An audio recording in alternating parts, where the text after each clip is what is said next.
Trump's former defense secretary, Mark Esper, who also served as Secretary of the Army. And joining us now is former Secretary Mark Esper. Secretary Esper, happy Father's Day. Thanks, Jake. You too. So let's start with the indictment of your former boss. You have plenty of experience handling classified documents as Secretary of Defense and Secretary of the Army. What was your reaction when you learned from the indictment that Trump had all these documents pertaining to very sensitive topics, classified topics, the country's nuclear programs, defense capabilities, vulnerabilities, just lying around Mar-a-Lago, in some instances showing them to people without classified clearance, allegedly? Do you think his actions put America's national security at risk?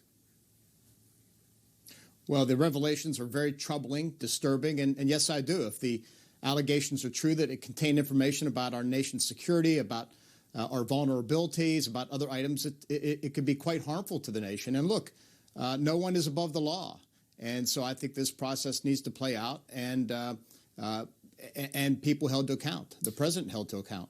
You work closely with Trump. I've heard two different theories as to why he had these documents. One from Stephanie Grisham, who said he just likes, these are mine, and he's like a child with a toy. And one from Michael Cohen. He said he thought that Trump had these documents because he wanted to use them to further his own power or financial well-being in some way. Why do you think he held on to these documents and went to such lengths to stop them, to prevent them from being turned over to the government? Yeah, look, I think both theories could be true and likely are true to some extent. Who knows? People have described him as a hoarder when it comes to these type of documents. But clearly it was unauthorized, illegal, and dangerous. And look, we have a case playing out right now in Massachusetts where that young airman from the Massachusetts National Guard is being charged on similar types of accounts under the Espionage Act for taking and retaining unauthorized documents that affected our national defense. Based on your experiences working with the Trump and the actions alleged in the indictment, do you think Trump can be trusted with the nation's secrets ever again?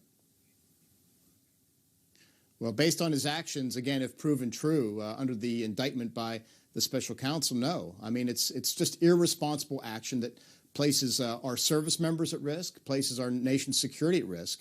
You cannot have these documents floating around. They need to be secured. We know how that happens. That only authorized persons are allowed to see documents or receive information from documents. So look, we've got to take this very seriously. These are serious issues. You understand the seriousness of this better than I do. Why is it a risk to the nation's security to have these documents lying around at Mar-a-Lago? Well, imagine if a foreign agent, another country, were to discover documents that outline America's vulnerabilities or the weaknesses of the United States military. Think about how that could be exploited, how that could be used against us in a conflict, how an enemy could develop countermeasures, things like that. Or in the case of the most significant piece that was raised in the allegation about U.S. plans to attack Iran. Think about how that affects our readiness, our ability to prosecute an attack if indeed we know that Iran eventually develops a nuclear weapon and we need to act on it. I mean, those things affect our ability to effectively execute policy, and it could also affect, again, the lives of our military members who are sent forward to do such type of operation. So I'm quite concerned about this. These are very serious allegations and need to be taken seriously by everybody involved.